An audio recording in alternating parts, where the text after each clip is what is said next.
I used to work the overnight shift at a gas station just outside the city. Most nights were quiet. Quiet enough that the hours blended together and the fluorescent lights started to feel like the only sun in the world. But there was one customer who started showing up around the same time every night. And the strange part was that he never bought anything. At the time I was 22 and trying to save money for college. I'd picked up the overnight shift because it paid a little extra and most people didn't want to work those hours. My shift ran from 11 at night until 7 in the morning. And most of that time, I was completely alone. The gas station sat along a lonely stretch of highway about 20 minutes outside the city. During the day it was busy enough. Truck drivers stopping for coffee, commuters grabbing snacks, people filling up before long drives. But after midnight, everything slowed down. The surrounding area was mostly empty fields with a few scattered houses in the distance. Once the traffic died down, the place felt incredibly isolated. Inside the store, the only sounds were the soft hum of the refrigerators and the constant buzzing of the fluorescent lights overhead. Sometimes a car would pass on the highway and its headlights would sweep briefly across the windows. But most nights it felt like the entire world had gone quiet. That's why the man caught my attention the first time he came in. It was around 2 in the morning when the automatic door slid open. I remember glancing up from behind the counter and seeing him step inside. He was tall, probably around 6 feet, wearing a dark jacket and a baseball cap pulled low over his face. He didn't say anything when he walked in. Most customers at least nod or mumble a quick hello. But this guy just walked straight past the counter and into the aisles. At first I didn't think anything of it. Late night customers can be weird sometimes. Some people wander around half asleep trying to decide what snack they want. So I went back to scrolling through my phone. A few minutes passed, then 5, then 10. Eventually I glanced up again. The man was still there. He was standing in the drink aisle, looking at the shelves. But something about the way he stood felt strange. He wasn't picking anything up, wasn't reading labels, just standing there, looking. Eventually he walked slowly past the counter again and headed for the door. The automatic doors slid open, and he left. That was it. No purchase, no conversation, nothing. I shrugged it off and went back to my shift. But the next night, he came back. Same time, same dark jacket, same quiet walk through the aisles. Again, he didn't buy anything, just wandered around for about 10 minutes and left. Then he came back the night after that, and the night after that. Within a week I started expecting him. Every night around 2 o'clock, the door would slide open and he would walk inside. Same routine, same silent walk through the aisles, same 10 minutes. Then he'd leave. But the more I watched him, the more something about it started to bother me. Whenever he walked through the store, he would glance up toward the ceiling. At first I thought he was just looking around. Then I realized something. He wasn't looking at the shelves. He was looking at the security cameras. There were 4 cameras inside the store. 1 above the entrance, 2 in the aisles, and 1 behind the counter.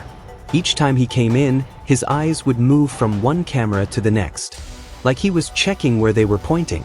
One night he stopped directly beneath the camera near the snack aisle. He stood there for several seconds, looking straight up at it. Then he slowly smiled. I remember feeling a strange chill run down my spine. Something about the way he looked at that camera didn't feel right. But he eventually left again, just like every other night. And the routine continued. Until the night everything changed. It was around 3 in the morning when the door opened again. But this time, the man didn't walk into the aisles. He stopped just inside the entrance. Standing there, watching. The store was completely silent. The humming refrigerators, the buzzing lights, and this man standing in the doorway staring toward the counter. After about 30 seconds, he started walking slowly toward me. My heart was beating faster now. Not because he'd done anything threatening, but because something about the moment felt wrong. When he reached the counter, he leaned forward slightly. His face was partially hidden by the shadow of his cap. Then he spoke for the first time. His voice was quiet, almost calm. "You shouldn't work here alone at night." The words sent a sudden wave of cold through my chest. Before I could even respond, he straightened up, turned around, and walked out of the store. The door slid shut behind him. For a few seconds I just stood there. Then something made me glance up at the security monitor above the register. The monitor showed the outside cameras, gas pumps, parking lot, and the dark area beyond the lights. That's when I saw something that made my stomach drop. Near the far gas pump, just outside the edge of the light, someone was standing there. Another man, half hidden in the shadows, watching the store, watching the door, watching me. The moment I realized that, panic kicked in. I rushed to the front entrance and locked the doors. Then I grabbed my phone and called my manager. My hands were shaking as I explained what I'd seen. He told me to call the police immediately. Within about 10 minutes, 2 patrol cars pulled into the station. But by the time they arrived, both men were gone. Officers checked the area and drove up and down the highway looking for anyone matching the description. They didn't find anyone. The rest of my shift passed in a blur. Every little sound made me jump. Every car that passed made my heart race. A week later my manager pulled me aside before my shift. He looked uncomfortable. Then he told me something that made my stomach twist. Apparently the same man had come into the store during earlier shifts. He had asked employees casual questions. What time the night shift usually started, whether anyone else worked overnight, and what time the overnight worker closed the store. I quit that job the following week. Sometimes I still think about what he told me that night. You shouldn't work here alone. Because I've always wondered something. Was he warning me? Or was he warning someone else that their plan had failed? When I was 19, I worked my first real job at a small gas station outside town. It wasn't a big place. Just a couple of pumps, a small convenience store, and a quiet stretch of highway that ran past it. During the day the station got a steady flow of traffic. But after midnight, it felt like the entire world went to sleep. Most nights I worked the late shift with another employee until 12. After that, I ran the store alone until morning. At first the quiet didn't bother me. In fact, I liked it. I could listen to music, read, or scroll through my phone between customers. But one night something happened that completely changed how I felt about those shifts. It started around 1:30 in the morning. A dark SUV pulled into the station and parked at pump number 4. The engine shut off, but no one got out. At first I assumed the driver was on the phone. That happens sometimes. So I ignored it and went back to organizing the shelves behind the counter. About 30 minutes passed. Then 40. The SUV was still sitting there. Finally curiosity got the better of me. I glanced up at the security monitor. The driver was sitting in the front seat, completely still, facing the store. But something about the way he sat made my skin crawl. He hadn't moved. Not once. Not even slightly. An hour passed. The SUV was still there. At this point the whole situation started to feel unsettling. I checked the monitor again. Same position. Same stillness.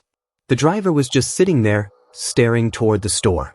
Eventually around 3 in the morning, I decided to go outside. Maybe he needed help with the pump. Maybe his car wouldn't start. I stepped outside into the cold night air and walked toward pump 4. The station lights buzzed softly overhead. The highway was completely empty. As I approached the SUV, I noticed something strange. The driver's head was tilted downward, like he was staring at something in his lap. I knocked lightly on the window. For a second nothing happened. Then slowly, his head lifted. His eyes locked directly onto mine. He didn't blink, didn't speak, didn't move. He just smiled. It wasn't a normal smile. It was wide, slow, and completely silent. Something about it made my entire body freeze. I took a step backward, then another. Without breaking eye contact, the man started the engine. The SUV slowly rolled away from the pump. Then it turned onto the highway and disappeared into the darkness. The next day I mentioned the car to my manager. The moment I described the SUV, his expression changed. He told me something I still think about sometimes. Other employees had reported the same vehicle before. Always late at night, always parked at pump 4, and always leaving the moment someone approached. He didn't know who the driver was, or why he kept coming back. But he did know one thing. The SUV had been showing up for years. A few years later, I took another overnight job at a gas station near the edge of town. By then I was used to quiet shifts and strange customers. But nothing had ever happened like the night of the bathroom door. It was around 2:15 in the morning when a man walked into the store. He looked tired, like someone who had been driving for a long time. He approached the counter and asked quietly if he could use the restroom. I handed him the key. The restroom was down a narrow hallway in the back of the store. He walked down the hallway and shut the door. I went back to the counter. 10 minutes passed. Then 20. Then 30. The hallway stayed silent. Eventually I started to feel uneasy. I walked down the hallway and knocked on the door. No answer. I knocked again. Still nothing. Then I noticed something strange. The light inside the bathroom was off, but the door was still locked. I unlocked it with the spare key and pushed the door open. The room was empty. No windows. No second exit. No place to hide. Just an empty bathroom. But as I turned to walk back to the counter, I heard the automatic door at the front of the store slide open. I ran back to the main room. The store was empty. No customer. No one at the pumps. But sitting on the counter was the bathroom key I had given the man earlier. Later that night I checked the security cameras. They showed the man walking into the hallway, but they never showed him walking back out.